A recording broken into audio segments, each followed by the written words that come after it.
Netët e shumë pritura të festivalit të Pranverës tashmë janë afër. Festivali i Pranverës ka hyrë në fazën e fundit përgatitore duke sjellë atmosferën e një feste të madhe artistike për publikun shqiptar. Mbrëmjen e 28 majit u publikuan edhe këngët konkurruese të këtij edicioni. Vetëm pak orë pas publikimit, materialet muzikore kanë marrë qindra klikime dhe reagime nga fansat e artistëve pjesëmarrës, të cilët duket se kanë pritur me shumë kurreshtje rikthimin e këtij festivali. Të 20 prurjet muzikore janë tashmë të disponueshme në faqen zyrtare të Radio Televizionit Shqiptar në YouTube, duke tërhequr menjëherë vëmendjen dhe interesin e publikut.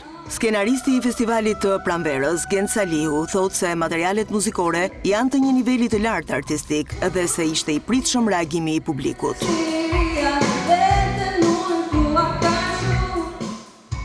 Në fakt që nga momenti i parë që kam dëgju këngët, kur më janë sjell në inboxin tim, e kam pasur është një material mbi mesatarisht i mirë për një konkurim tipik në një festival.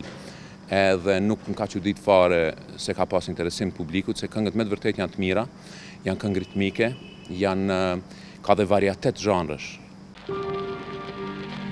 Heshtje. I rikthyer pas 2 dekadash në Radio Televizionin Shqiptar, festivali i Pranverës premton surpriza të shumta gjatë 2 netëve të tij. Një nga momentet më të veçanta pritet të jetë rikthimi i këngëve dhe artistëve që kanë bërë histori në edicionet ndër vitet të këtij festivali. Kemi zbuluar një gjë shumë të rëndësishme që kush do të jenë prezantuesit, ata janë 2 njerëz që publiku i do shumë. Është Bleona Qereti dhe Nik Xhelile, siç e dini gjithë. Ne nuk kemi shumë dëshirë që të zbulojmë gjithçka para spektaklit, sepse është gjithmonë mirë që të bëjmë surpriza. Por çfarë mund të them është që përveç konkurimit që do të jetë shumë i fortë, do të kemi edhe shumë paraqitje jashtë konkurimit të artistëve që janë, themi, legjendar shqiptar, të cilët do t'i kthejnë sken disa nga këngët e pavdekshme që kanë nxjerrë ky festival.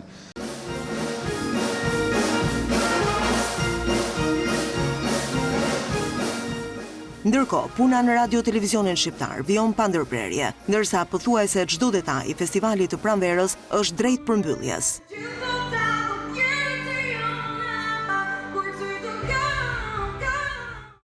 Institucioni i Radio Televizionit të Shqipërisë ka një përvojë shumë gjatë, shumë dekadëshe me